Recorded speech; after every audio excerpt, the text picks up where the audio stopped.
2월 마지막 주일을 맞게 되는데요. 2월 한 달 너는 복이 될지라. 너는 행복한 사람이로다. 지난주 너는 하나님께 소망을 두라 말씀에 이어서 오늘은 신약의 말씀입니다. 너는 말씀을 전파하라. 바울 사도를 통해 들려주시는 하나님의 말씀을 듣게 되는데요. 같이 읽은 1절 말씀 보면 하나님 앞과 살아있는 자와 죽은 자를 심판하실 그리스도 예수 앞에서 그가 나타나실 것과 그의 나라를 두고 엄히 명하노니 그랬습니다. 엄히 명한다. 여러분, 바울 사도가 디모데를 향해서 어떤 부탁이나 권고를 말하는 것이 아니라 아주 엄히 명한다, 엄히 명한다 하는 말로 사랑하는 영의 아들이죠 디모데를 향해서 어떻게 보면 마지막 유언과 같은 그런 말씀, 명령을 내리고 있는 모습을 보게 됩니다. 여러분, 하나님의 교회의 존재 이유와 목적, 하나님의 교회의 존재 이유와 목적이 어디에 있겠습니까? 하나님의 교회 존재 이유와 목적은 복음 전하는 데 있습니다. 물론 하나님의 교회는 예배 공동체로서의 역할도 있겠고 친교 공동체로서의 역할도 있겠고 봉사 공동체로서의 역할도 있겠지만 그러나 가장 근본적인 교회의 존재 이유와 목적, 교회의 사명은 바로 전도에 있는 겁니다. 우리 주님께서 주신 유언과 같은 명령, 지상 대명령이 바로 전도였어요.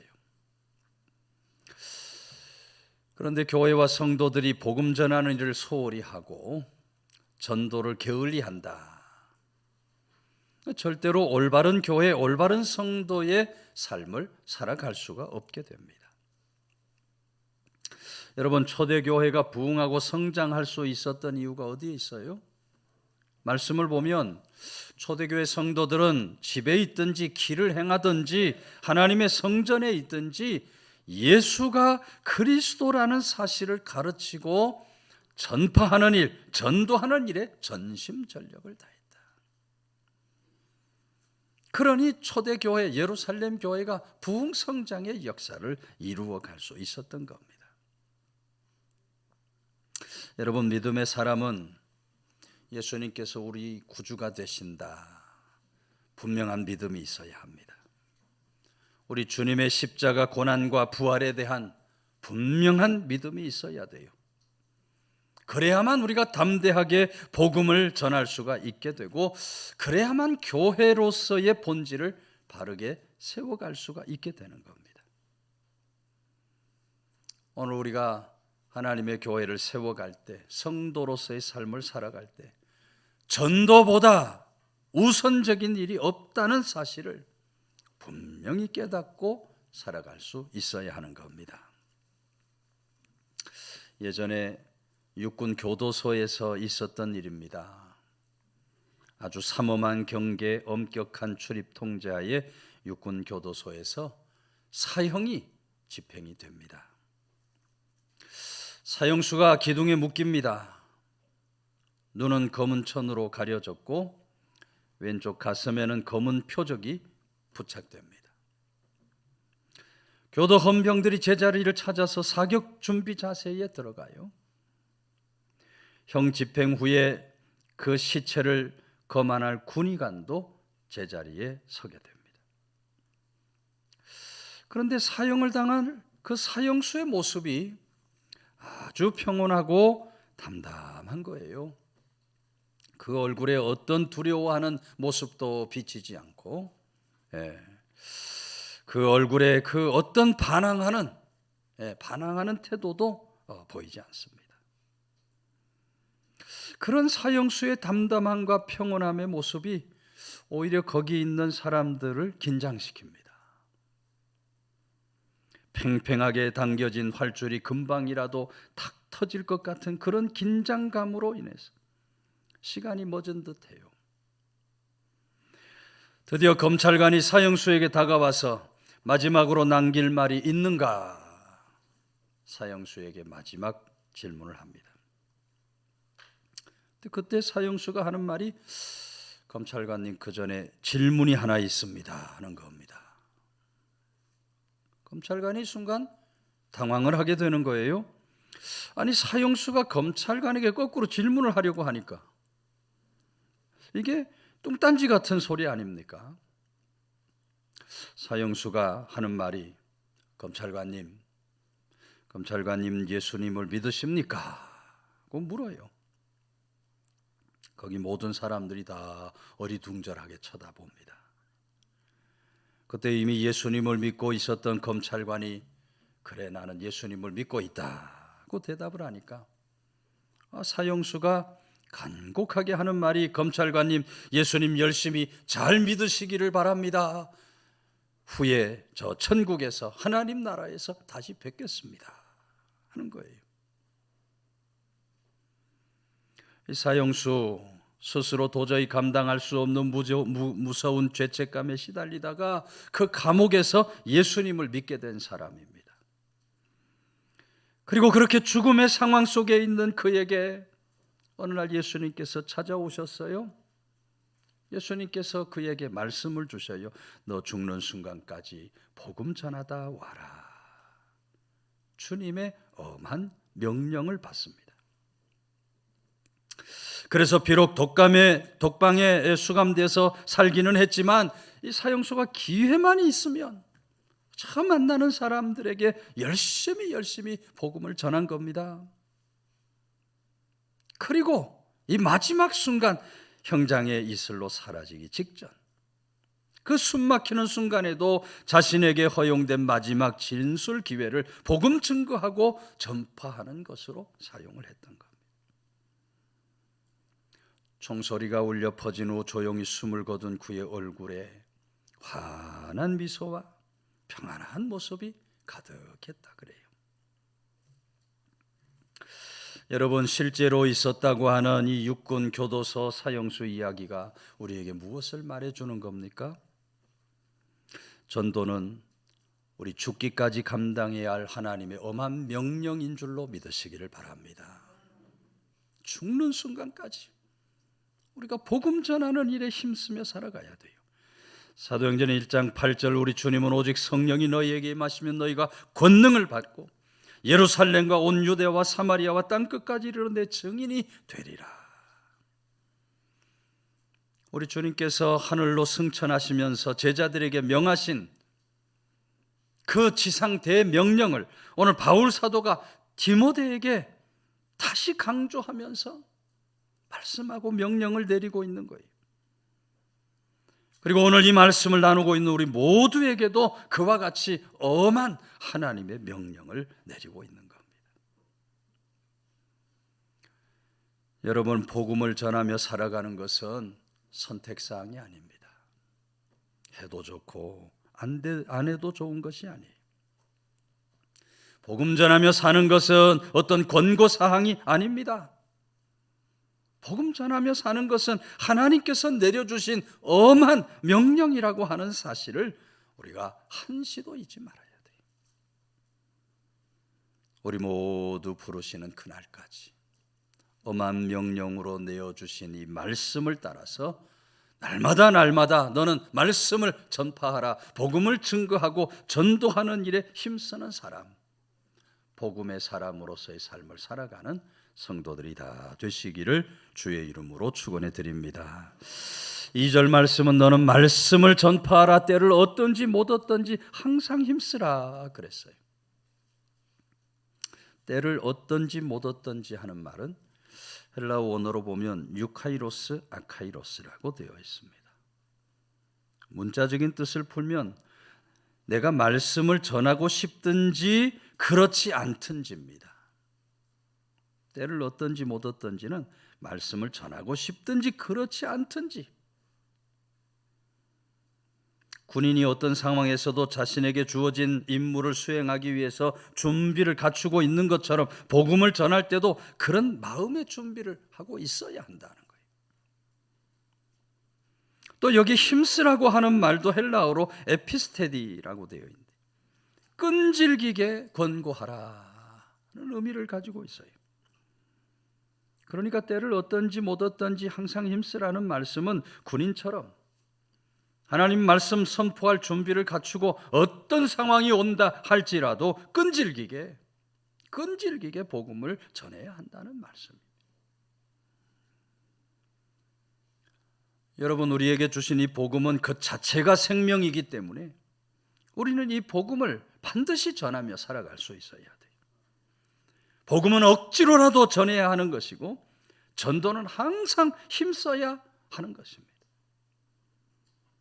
오늘 우리 믿음의 사람들은 전도하고 싶은 마음이 들든지 안 들든지, 때를 얻든지 때를 얻지 못하든지, 또 저들이 듣든지 아니 듣든지 가리지 말고 복음을 전하며 복음 전하는 일에 힘쓰며 살아갈 수 있어요. 그래서 하나님께서 기대하시고 원하시는 생명의 역사를 반드시 이 땅 위에서 이루어내는 그런 믿음의 사람들이 될 수 있어야 한다. 6.25 한국전쟁 있기 전에 북한의 어떤 북한 인민군 장교 부인이 아주 독실한 기독교 신자였다 그래요. 근데 인민군 장교는 기독교를 믿을 수가 없죠. 김일성이 강하게 기독교를 핍박하니까 아내가 기독교인이다 하는 것이 당국에 알려지면 자칫 잡혀서 죽을 수도 있는 그런 상황이기 때문에 아내에게 예수 믿지 말라고 막 협박을 하는 거예요. 핍박을 가합니다. 근데 그럼에도 불구하고 아내가 열심히 교회를 나가고 믿음의 삶을 살아가요. 오히려 남편을 위해서 날마다 영혼 구원해 주십시오 기도하면서 저녁에 남편이 잠들 때면 남편 손을 붙잡고 내 주를 가까이 하려 함은 찬송을 부르는 겁니다. 6.25 전쟁이 발발하자 인민군 장교 남편이 전쟁터에 나갔다가 그만 국군에 붙잡혀 포로가 되고 맙니다. 포로 수용소에 갇혀 지내게 되는데 어느 날 군목이 와서 하는 말이 혹시 이 가운데 기독교 신자 있으면 나와라. 기독교 신자, 예수님 믿는 사람 있으면 내가 어떻게 하든지 포로 수용소에서 살아서 나가게 해주겠다. 여러 사람이 앞에 나와 섭니다. 인민군 장교도 살고 싶은 마음에 앞으로 나가서는 거예요. 그랬더니 군목이 나와 서 있는 사람에게 한 사람씩 찬송가를 한번 불러봐라 그래요. 그러니까 가짜로 나온 사람은 찬송가를 부를 수 있어요, 없어요? 못 부르죠. 못 부르면 그건 가짜예요. 부르면 진짜죠. 찬송가를 부를 줄 알면 진짜인 겁니다. 그때 인민군 장교가 매일 밤 아내가 불러주던 그 찬송이 생각나는 겁니다. 그래서 앞에 서서 내 주를 가까이 하려 하면 하고 찬송을 불러요. 근데 그 찬송을 부르다가 그 찬송가 가사 속에 자신도 모르게 은혜를 받고 감동을 받는 거예요. 그 자리에서 인민군 장교가 예수님을 영접하게 됩니다. 그리고 여러분 얼마 지나지 않아서 이 장교가 그 포로 수용소에서 나오게 된 줄로 믿으시기를 바랍니다. 여러분, 전도는 생명의 역사를 이루어내는 일입니다. 죽음의 자리에서 생명의 역사로 바꾸어 내는 것이 바로 복음을 전하는 일이에요. 오늘 본문의 말씀을 따라 너는 말씀을 전파하라. 때를 얻든지 못 얻든지 말씀 전하는 일 항상 힘쓰면서 생명의 역사를 이루어낼 수 있는 성도들 다 되시기를 주의 이름으로 축원해 드립니다. 5절 말씀, 그러나 너는 모든 일에 신중하여 고난을 받으며 전도자의 일을 하며 내 직무를 다하라 그랬어요. 직무를 다하라. 여러분, 바울 사도는 평생 복음을 위해 살아간 사람, 복음을 위해서 목숨도 내어놓았고 복음을 위해서 그렇게 귀하게 여겼던 모든 것을 배설물처럼 여기면서 다 포기했던 사도예요. 오직 하나님 영광을 위해서 일평생을 살아갔고 하나님이 주신 사명, 이방인들의 구원을 위해서 평생 복음 전파에 생명을 바친 사람이에요. 그 바울 사도가 오늘 말씀을 통해 우리들에게도 주어진 복음 증거하는 직무를 끝까지 잘 감당해야 한다 하고 말씀을 하고 있는 거예요. 여러분, 우리가 예수를 믿으면서 복음의 열매가 없다, 전도의 열매가 없다, 여러분, 심각한 문제가 아닐 수 없습니다. 우리 그리스도인들은 죽어서 천국 갈 때 예배 없이 두 가지 질문을 받게 된다 그래요. 첫 번째 질문은 혼자 오셨습니까? 천국문에서 혼자 오셨습니까? 예, 제가 혼자 왔습니다 하면 두 번째 질문으로 어떻게 혼자 올 수 있습니까? 엄중한 질문을 받게 된다 그래요. 여러분, 오늘 우리들이 천국문에 들어가려 할 때 그런 엄중한 추궁을 당하지 않기 위해서 반드시 전도에 힘쓸 수 있어야 돼요. 6절 이하의 말씀, 전제와 같이 내가 벌써 부어지고 나의 떠날 시각이 가까웠다. 나는 선한 싸움을 싸우고 나의 달려갈 길을 마치고 믿음을 지켰으니 이제 후로는 나를 위하여 의의 면류관이 예비되었다. 바울 사도는 자신의 생에 다 했다는, 이제 죽을 날이 가까웠다는 사실을 알고 전제와 같이 내가 벌써 부어지고 떠날 시각이 가까웠다 고백합니다. 여기 전제 혹은 관제라고 되어 있는 이 제사는 기름이나 포도주를 제단에 붓는 희생제사입니다. 이 전제는 단독으로 드려지는 제사가 아니라 항상 다른 제사와 함께 드려지게 됩니다. 그리고 이 전제는 하나님 섬기는 자들의 헌신적인 봉사, 주를 위해 생명까지도 기꺼이 내어놓을 수 있는 거룩한 희생을 상징한다고 되어 있어요.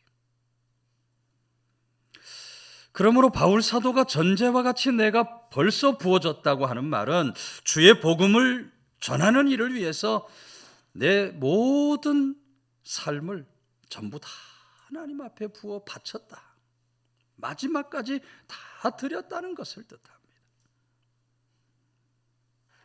그리고 그러다 보니 벌써 생의 종착점, 죽음 앞에 와 있는 자신을 발견하게 되는 거예요. 여러분, 그와 같이 복음 전하는 직무는 부름받은 성도들이 죽는 순간까지 끝까지 감당해야 할 마땅한 직무인 줄로 믿으시기를 바랍니다. 어떤 나이 많은 전도자가 기독교 서점에서 전도지를 주문합니다. 많은 전도지를 주문해요. 그러면서 힘없이 하는 말이, 전도지 사가는 것이 오늘이 마지막이 될지도 모르겠습니다. 이제 저는 너무 늙어서 전도지 들고 다니며 전도할 만큼 기력이 남아있지 않습니다. 아쉬운 것이 있다면 그동안 정말 수없이 많은 전도지를 나눠주었는데 아직까지 내가 준 전도지를 보고 예수님 믿게 되었다는 사람을 못 만난 겁니다. 그동안 헛수고한 것이 아닌지 모르겠습니다 하면서 한숨을 푹 내셔요. 근데 여러분, 그때 서점 한쪽에서 책을 고르고 있던 어떤 젊은이가 이 노 전도자에게 다가와서 인사를 합니다. 그러면서 하는 말이, 어르신은 저를 잘 모르시겠지만 저는 어르신을 잘 압니다. 지금으로부터 10년 전 6월 25일 오후 6시 30분쯤 어르신께서 안산역 앞에서 저에게 전도지를 주셨습니다. 저는 그 전도지를 읽고 예수님을 영접했습니다. 그리고 제 가족들도 다 예수님을 믿게 되었고 제 동생은 선교사가 되어 인도에 가 있습니다. 저는 방금 어르신께서 하시는 말씀을 듣고 어르신을 알아볼 수 있었습니다. 아마도 하나님께서 오늘 저를 이곳에 보내신 것은 어르신께서 나눠주신 전도지 가운데 한 장이 얼마나 놀라운 일을 이루어냈는지를 알려주시려고 보내신 것 같습니다.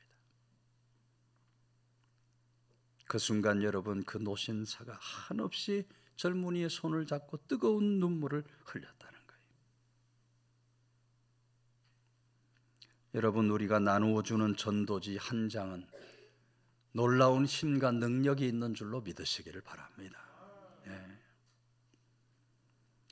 오늘 사도 바울과 같이, 그리고 복음 전파하는 일, 전도지 나누어 주는 일에 힘썼던 노 전도자와 같이 끝까지 복음 전하며 우리가 주님 앞에 설 수 있어야 돼.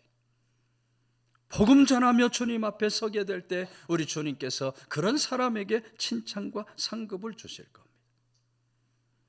오늘 8절의 말씀에 이제 후로는 나를 위하여 의의 면류관이 예비되었으므로 그랬어요. 여러분, 면류관은 누구를 위한 겁니까?